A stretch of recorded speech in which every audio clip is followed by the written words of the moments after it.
Hello, everyone.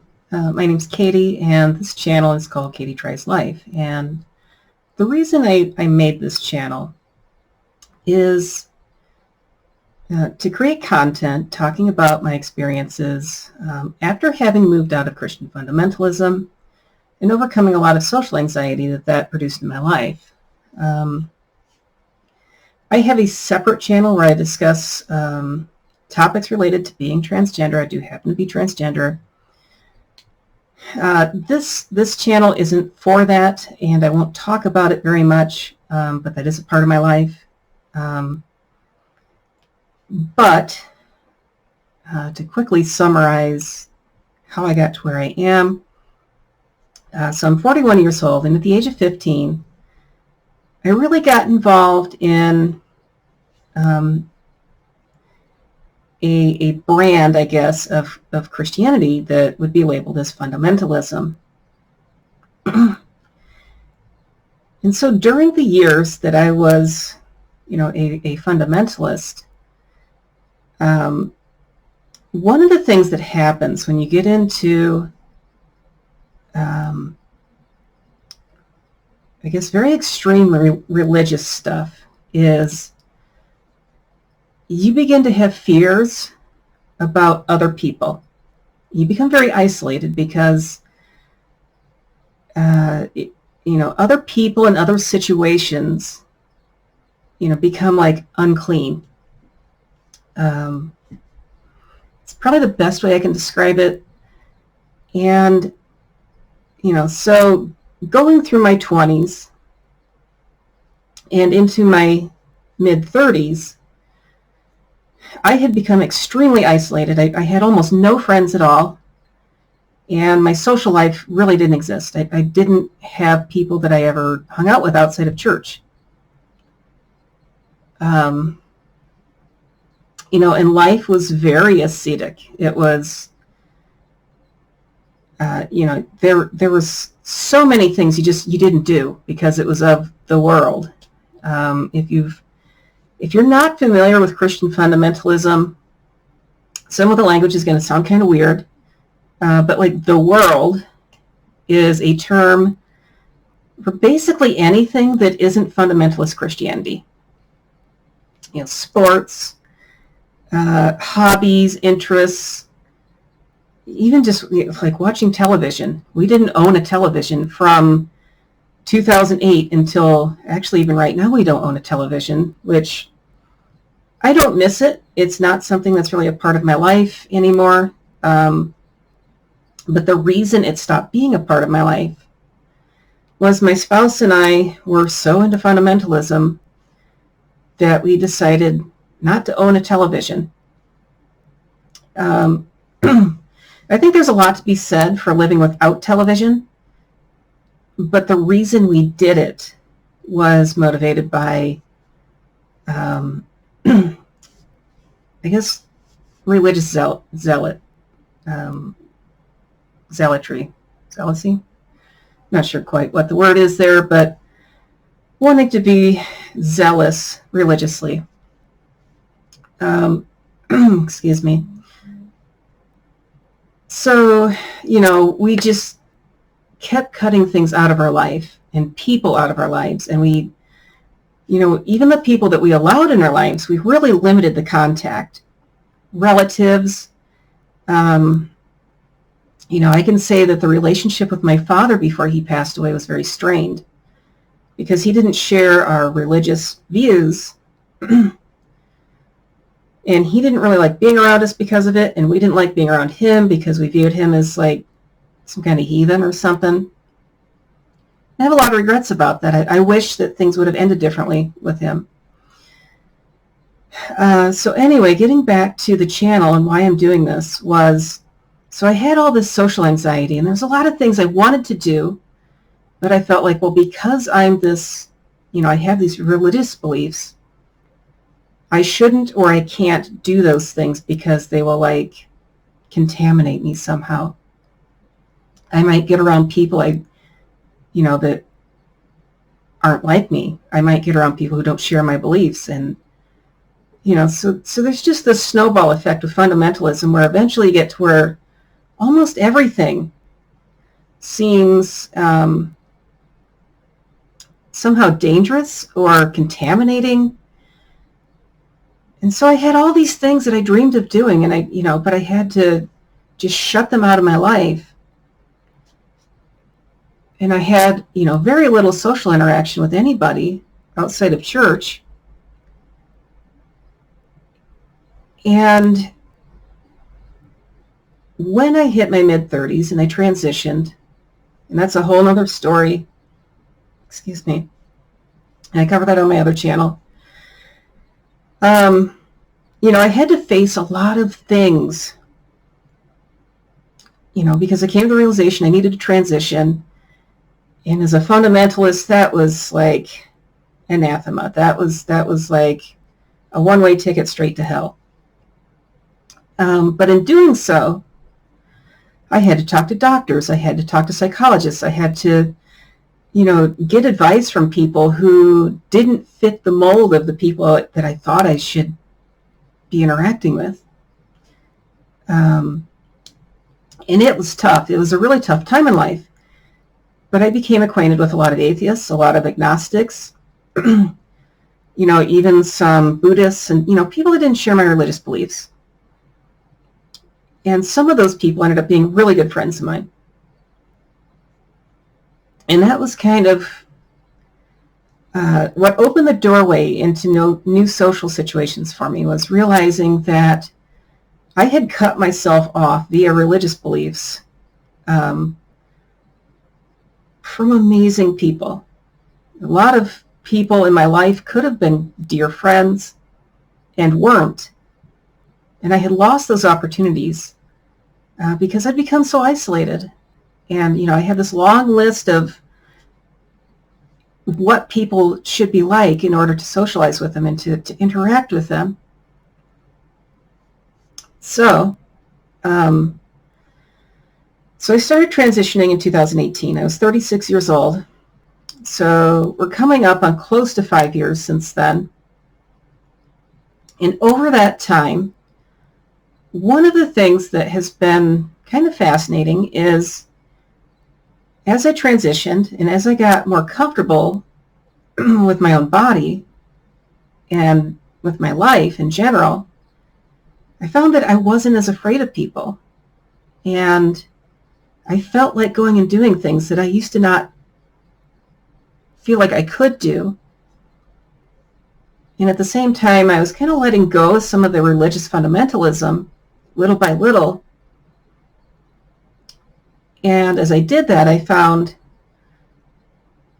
I don't feel as afraid anymore of going to a gym or getting involved in a cycling group.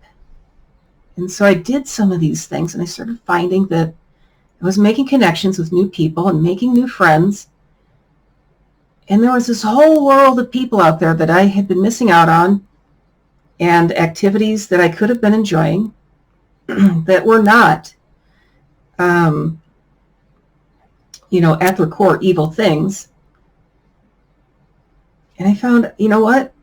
I like trying new things. I like meeting new people. I like getting out and experiencing these things that forever I had been avoiding. So that's kind of how this channel came to be.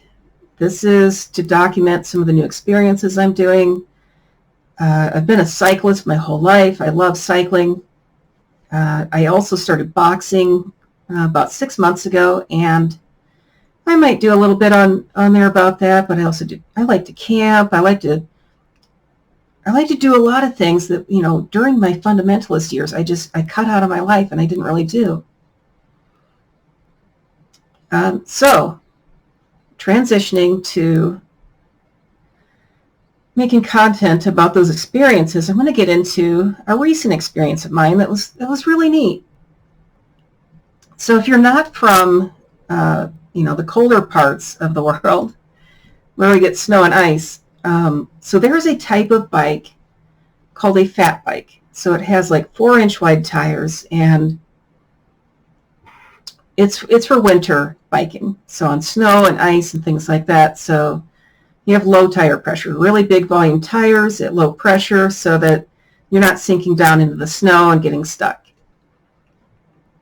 And every year there is a race in Dubuque, Iowa called Triple D, and it's about a 2-hour drive for me. So I had done it last year. It's my first time. And last year I didn't have a fat tire bike. I did it with a regular mountain bike, and it was a rough experience. So this year I was like, I want to do this race again because it's really fun. But one thing I've been dreaming about for a while was I have this minivan, and I'd been wanting to change, just like do a really easy conversion to an overnight camper in it. Something I could camp out in at, near the race course, get up in the morning and go race, like a self-contained adventure. And so that's what I decided to do this year, and it was really cool. So I'm going to switch the camera over to showing the screen, and I'll go through some photos from this race. I don't have a video camera yet that I can mount on my bike, so there's no actual video footage, but I did get some photos. So hang tight, I'll get some photos up. So this is an interior shot of how I set up my camper in my van. And so what I did is I have this disco bed. It's a really cool stacking camping cot that you can buy from Disco Bed. I only have one cot set up here, but you can have a second one stacked on top of here. And so I set up my cot. I have a corrugated foam pad. Then I have my winter mummy sleeping bag here. So this kept me very warm. And to the right there, I've got the bike. So this is a salsa bear grease that I rented from a place in Cedar Rapids called Goldfinch Cyclery. Super cool place. Love the people there. I did take a Mr. Buddy heater with me. I didn't use it much. I've also got a Coleman camp stove that I ended up cooking on. Got a cooler with my food in it, and I put the wheels for the bike underneath the bed here, along with my clothing and stuff was stored under here. So here's another view. Got my pillow, got my sleeping bag, the sleeping pad here, got the bike. There's the heater back in the corner. So this is at home. I was just kind of simulating how I thought I would be using the space in the evening when I was getting ready to go to bed. So one of the really cool things about these, this is a Dodge Grand Caravan. I really like the stow and go seating, so that all the seats fold into the floor, so you have this nice big flat area that you can set up all this stuff in. So this was later that night when I was getting ready to go to bed. I turned on the heater for a little bit, heated up the inside of the cabin. Got it nice and warm in there. I didn't trust this thing running unsupervised, so I shut it off once it was nice and warm. I also had a little light. You can see it. It's a magnetic light, battery operated, that I had attached to the camp stove. Didn't really need it too much. There was a street light here where I was camping, so I had quite a bit of light. Didn't really need it. This is the next morning, so I woke up and I was like, hey, I feel pretty good. So it got down to like 20 degrees that night, and I woke up feeling pretty good. So I was happy. I had a successful overnight camping experience. Even with no heater during the night, I stayed pretty warm. So, major props to Coleman for making a good winter sleeping bag. It was quite comfortable. I got some toast going. I made a scrambled egg and cheese sandwich on toast. So my little camp stove here. I had my cast iron pan and toasted some bread, made some scrambled eggs, put some cheese on it, melted it, had a really good sandwich. This is at the parking lot for the race, and of course there's me, but behind me you can see these camper vans. So these are like Class B RVs that there was a bunch of these that people drove in from all over the place to do this race. And so I just thought it was kind of cool. Like, these are very expensive vans. Like, I would never probably buy one, but it'd be really cool to have one. Like, I've always thought it'd be really cool to like go do some of these races in a big van like these that have like, a full bathroom and a kitchenette, and, they're more of a livable space than a minivan, but yeah, my little setup worked pretty good. So here's the salsa bear grease that I borrowed from Goldfinch Cyclery in Cedar Rapids, all ready for the race. So of course you can see the number plate for the Triple D race there in Dubuque. I've got my lights on it, I've got my GPS, and I'll move forward here. So that's me all kitted up, ready to race. It was about, I think it was like 21 degrees when we started the race, so it wasn't too terribly cold. And then that's just looking forward from the starting position. We hadn't started the race quite yet. People are just getting ready to go. So this is me at the halfway point. You can see the bike behind me. So we stopped at the Durango Depot. This is a mandatory checkpoint. You have to go inside. You have to sign your name and what time you made it there. So they can make sure, one, that you complete the race course. You're not cheating. You're not skipping any portion of it.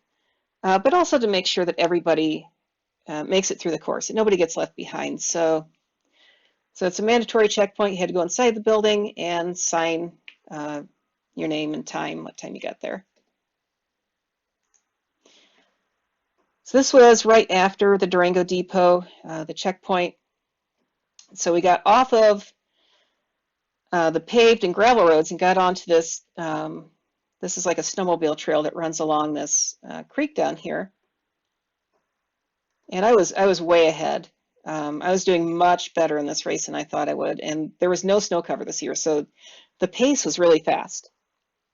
The ground was solid frozen, and there's really no snow to speak of, so it was fast moving. So I took a chance to take some photos here. Took another one a little further down where it went from nice hard packed dirt and turned into like grass and stuff, brush. So you're riding on a little bit rougher terrain here. This is me back at the finish line in the event center where it was headquartered, and I won the race. I took first place, and so that was really cool, and they gave me this hat, and I took a picture of myself. This is a map of the race, going up and around, just kind of a big loop, and it was 17.7 miles, not a lot of elevation gain. It was a very flat terrain. Took me just under 2 hours, and I finished 15 minutes ahead of second place, so I was like way ahead. It was kind of funny. So what happened here, I actually wasn't, my average moving speed was actually slower than the second place lady, but she stopped at the Durango Depot and had a beer and was like talking to people and stuff, and I just got in, signed my name, and got out. So that's how I got 15 minutes ahead of her, because she actually made it to the depot a few minutes ahead of me. So I won the race, and that was really cool. And I won this free beer thing. So if you don't know me, if you haven't followed me on any social media, I don't drink alcohol, and it's not for religious reasons or anything. It's a family history thing. There's a long history of alcoholism in my family, and I decided when I was a kid I'm not going to drink. So that's a quick summary of how this channel came to be, and a little intro to some of the biking adventures that I try to get myself involved in, and the Triple D race I did in Dubuque. It was really cool. Getting out there and doing things that I previously wouldn't have done has been great, and I want to encourage everyone, if there are things that you've thought about doing or you've wished you could do, and you feel like you're probably capable of doing, at least physically, but beliefs or anxiety or whatever is holding you back, I want to encourage everyone to find ways to get out and try these kinds of things that you want to do. So I hope you like this channel. I hope you'll follow some things and leave some comments, give some feedback. Maybe there's things you want me to talk about, because it's social anxiety and fear of new experiences and trying different things is something I think a lot of people can relate to. So leave some comments. I'm happy to talk about different things. So until next time, stay safe and stay healthy. Bye.